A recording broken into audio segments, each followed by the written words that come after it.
మా ఆడబిడ్డలు చూస్తున్నా పూర్వ రోజులు జ్ఞాపకం వస్తున్నాయి. నాకైతే కూతురు లేదు, కానీ మిమ్మల్ని చూసినప్పుడు మీరే నా సోదరీమణులు, మీరే నా ఆడబిడ్డలు, మీరే నాకు దిక్కని మరొక్కసారి మీ అందరికీ విజ్ఞప్తి చేస్తున్నా. నేను ఎప్పుడు కూడా మగవాళ్ళ మధ్య ఆడవాళ్ళ మధ్య పోటీ వస్తే నేను ఆడవాళ్ళ పక్షపాతిని. అవునా కాదా అని మిమ్మల్ని అడుగుతున్నా. తెలుగుదేశం పార్టీ మీ అందరికీ పుట్టినిల్లు. అవునా కాదా అని మిమ్మల్ని అడుగుతున్నా. ఏ కష్టం వచ్చినా స్వేచ్ఛగా చెప్పుకునే స్వేచ్ఛ మీకుంది. మా ఆడబిడ్డలకి మీ సంక్షేమం, మీ అభివృద్ధి, మీ సాధికారత మా ధ్యేయంగా మీకు పనిచేశాం. చేసిన విషయాలను నేను ఇక్కడ గుర్తు చేస్తే నేను ఒకే ఒక విషయం చెప్తున్నాను. ఈరోజు ఇక్కడ మీరు అందరూ ఉన్నారు. మీ మీద చదువుల కోసం ఆడబిడ్డలను కూడా చదివించాలని ఆలోచించిన మొదటి పార్టీ తెలుగుదేశం పార్టీ. ఆస్తిలో సమాన హక్కు ఇవ్వాలని చట్టం తీసుకొచ్చిన పార్టీ తెలుగుదేశం పార్టీ. రాజకీయాల్లో ప్రాధాన్యత ఇవ్వాలని స్థానిక సంస్థల్లో రిజర్వేషన్లు పెట్టిన పార్టీ.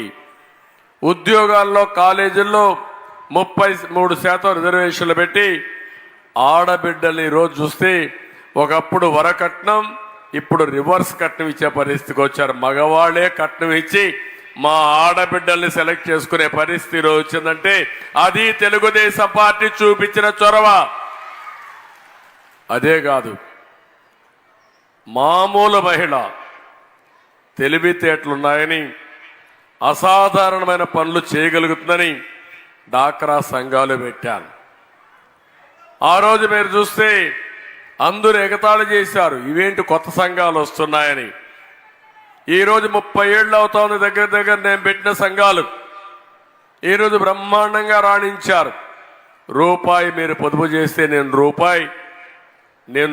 రివాల్వింగ్ ఫండ్ ఇచ్చాను, పసుపు కుంకుమ ఇచ్చాం, డాక్రా సంఘాలకు వడ్డీ లేని రుణాలు ఇచ్చాం, మీరు తయారు చేసిన వస్తువులకు డాక్రా బజార్లు పెట్టాం. ఈ విధంగా మిమ్మల్ని ప్రోత్సహించాం. మీరు ఆదాయాన్ని పెంచుకోవడానికి అనేక విధాలుగా సహకరించిన పార్టీ తెలుగుదేశం పార్టీ. ఈ 5 సంవత్సరాల్లో మీకు చాలా ఇబ్బందులు వచ్చాయి.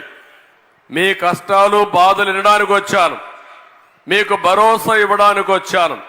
మీ చంద్రన్న మీకు అండగా ఉంటాడని చెప్పడానికి వచ్చాను. మీ కుటుంబాలకు ఒక పెద్ద కొడుకుగా సేవ చేయడానికి వచ్చానని చెప్పి కూడా నేను మీకు తెలియజేస్తున్నా. 5 ఏళ్లలో మీరు చాలా ఇబ్బందులు పడ్డారు, నాకు తెలుసు.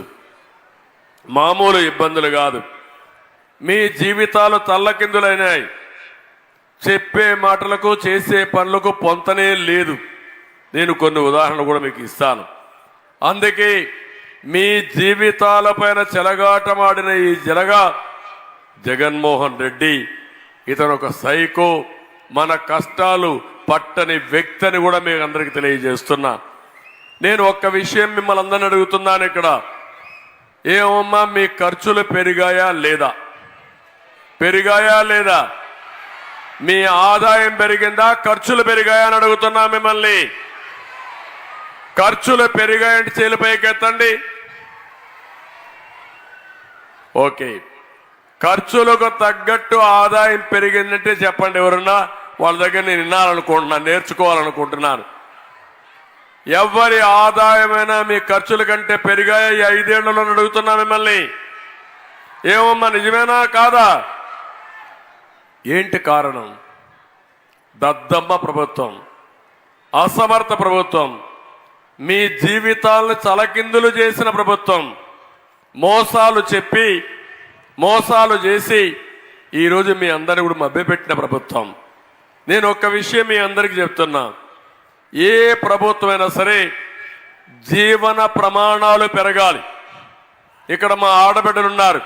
నేను ఎప్పుడూ చెప్తున్నా, మగవాళ్ళ కంటే ఎక్కువ తెలివైన వాళ్ళు మా ఆడబిడ్డలే. అవునా కాదా తల్లి అని మిమ్మల్ని అడుగుతున్నా.